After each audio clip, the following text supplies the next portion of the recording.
Pant cutting salwar কাটবো, তার জন্য আমি কাপড় নিয়েছি 2.25 গজ। তো আমার সেলোয়ারটি লম্বা হবে 39 ইঞ্চি। প্রথমে আমি রাবারের জন্য 2 ইঞ্চি উপরে রেখে দেব, তার থেকে হাইয়ের মাপ নিব 15 ইঞ্চি। আর লম্বায় যা হবে, এখানে কাপড় একটু শর্ট আছে যেহেতু 2.25 গজ, এই জন্য এখানে 40 ইঞ্চি কাপড় আছে মোট টোটাল। তো আমার এখানে হাফ ইঞ্চি আপনার জয়েনে যাবে, নিচের পট্টিটা জয়েন করতে হবে। তো যে যা আছে তা আমি রেখে দেব, একটু কেটে ফেলবো না। আর এখান থেকে হাইয়ের মাপ মানে পাশের মাপ যেটা, সেটা আমি পুরাটাই নিয়ে নিচ্ছি। এখানে 16 ইঞ্চি আছে, 2 হাত বহরের কাপড় এটা। তো 1.5 ইঞ্চি পরিমাণ অ্যালাউন্স রেখে আমি দাগটা টেনে নেব হাইয়ের। যারা নতুন আছেন তারা একটু খেয়াল করে দেখবেন, তাহলে আপনারা বুঝতে পারবেন। আর যারা মোটামুটি কাজ জানেন তারা তো জানেন, তাদের জন্য তেমন একটা কষ্ট হবে না, একটু খেয়াল করলে কাজটা করতে পারবেন। আর এই যে এখান থেকে দেখেন এই পর্যন্ত আমার মাপটা আছে 15 ইঞ্চি। তো তার অর্ধেক আমি একটা দাগ দিয়ে নেব 7.5 ইঞ্চিতে। আর নিচের মোহরের এখানেও আমি 7.5 ইঞ্চিতে একটা দাগ দিয়ে নেব, যেহেতু এটা প্যান্ট কাটিং। তো এই দাগটা লম্বালম্বি করে সমান করে টেনে নেব।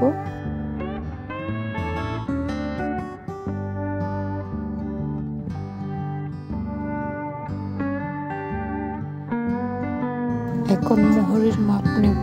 মোহরের মাপ হচ্ছে 6 ইঞ্চি। তো এই দাগের এই পাশে নিব 3 ইঞ্চি, ওই পাশে নিব 3 ইঞ্চি। আর এক্সট্রা সেলাইয়ের জন্য এই পাশে হাফ ইঞ্চি, ওই পাশে হাফ ইঞ্চি, টোটাল আমি 7 ইঞ্চি মাপ দিয়ে নিয়ে নিলাম। আর এখান থেকে যে রাউন্ড করে এই সাইডের বন্ধ সাইডের জায়গাটাও আমি কেটে নিলাম, যে হাইয়ের সমান পর্যন্ত কোনাকুনি করে। আর এখানে একটা শেপ দিয়ে নিচের থেকে পায়ের মাপটা নিয়ে নিলাম। এখন আমি দাগ অনুযায়ী কেটে নেব।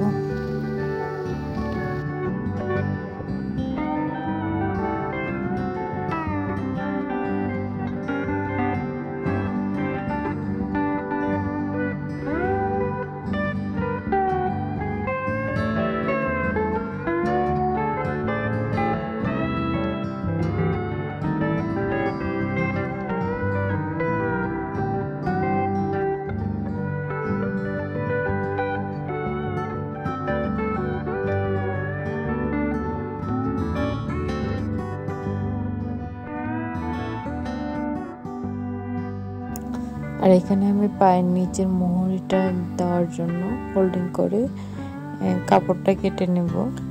এখানে আমি 5 ইঞ্চি চড়া করে 14 ইঞ্চি লম্বা কাপড়টা কেটে নেব।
এখন আমি যেটা বন্ধ সাইড ছিল ওই সাইড দিয়ে আমি একদম পুরো লম্বা থেকে সেলাই করে নিব, জয়েন্টটা দিয়ে দিব।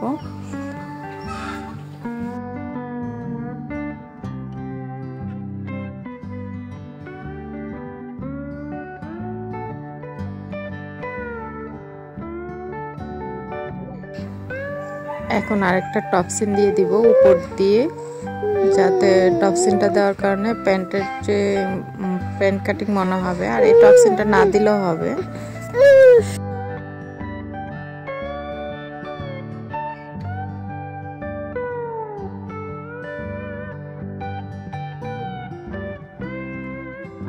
এখন পায়ের যে জোড়াটা দিব মোহরিটা, ওইটা আমি জোড়া দিয়ে নিচ্ছি। এটা উল্টা মানে বাউ সাইড দিয়ে ধরবেন যাতে উল্টা দিক দিয়ে গিয়ে জোড়াটা পড়ে, এই জন্য এখান দিয়ে জোড়াটা দিয়ে দিচ্ছি। এই যে দেখতেই পাচ্ছেন আমি এটা উল্টা দিক দিয়ে নিয়ে আসছি। উল্টা দিক দিয়ে এনে আমি টপসিনটা দিচ্ছি। এমনভাবে দিবেন যেন বাইরের সাইড দিয়ে বোঝা না যায়। আর যাদের জোড়া লাগবে না, কাপড় একটু বেশি থাকবে, তাদের তো কোনো সমস্যা নেই। এই দিক দিয়ে খালি ফোল্ডিং করে বাস করে জোড়া দিয়ে দিলেই হবে। তো এই উপর দিয়ে আমি আরেকটা টপসিন দিয়ে দিব। ঠিক একই নিয়মে আমি আরেকটি পাও করে নিব। তারপরে আমার যে মেজারমেন্ট পায়ের মুখের ছিল 6 ইঞ্চি, ওটা দিয়ে আমি সেলারটা পুরোটা সেলাই করে নিব একবার একদম হাই পর্যন্ত। এখানে আমি আবার উল্টে আরেকটি সেলাই দিয়ে দিব। আপনারা সব সময় এই পায়ের যে জয়েন্টের সেলাইটা থাকবে, এটা দুইটা সেলাই দিতে হবে, একটার উপরে আরেকটা সেলাই দিতে হবে। জয়েন্টের এই জায়গায় দুইটা সেলাই না দিলে সেলাইটা খুলে যাবে, ছিঁড়ে যাবে। ঠিক একই নিয়মে আমি আরো একটি পা করে নেব। আরেকটি পা সেলাই করে ফেলেছি আমি। আর এখন আমি হাইটা জয়েন দিব। দেখুন, হাইটা জয়েন দেওয়ার জন্য একটা পাশ হাইয়ের ভিতরে থাকতে হবে বাউ সাইড, আর একটা থাকতে হবে উল্টা সাইড। এইভাবে দুইটা হাই এক জায়গায় করে আমি সেলাইটা দিয়ে নিব। আপনারা দেখুন, একটু খেয়াল করে দেখুন, মানে ভিতর সাইড দুটোটা ভিতর সাইডে থাকবে আর উল্টা সাইডটা বাহিরে থাকবে। উপরেরটার উপরের দিকে থাকবে, নিচেরটার নিচের দিকে থাকবে। এভাবে এক করে সেলাইটা দিয়ে নিব পুরাটা। এখানেও আমার দুইটা ডবল সেলাই হবে। একবার সেলাই দিয়ে নিব, তারপরে আবার আরেকটা সেলাই ডবল করে দিয়ে দিব।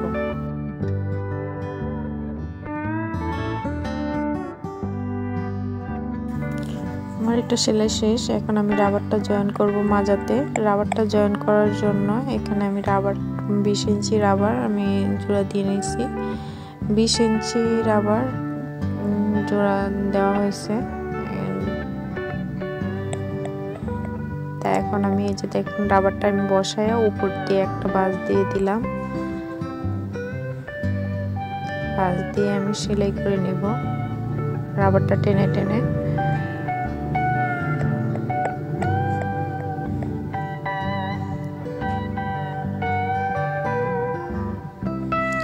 এই সেলাইটা দেওয়ার সময় খেয়াল রাখবেন যে রাবারের উপরে যেন আপনার সেলাই না উঠে যায়। রাবারের উপরে সেলাই উঠে গেলে রাবারটা জয়েন করা যাবে না, রাবারটা বের করা যাবে না ভিতর থেকে।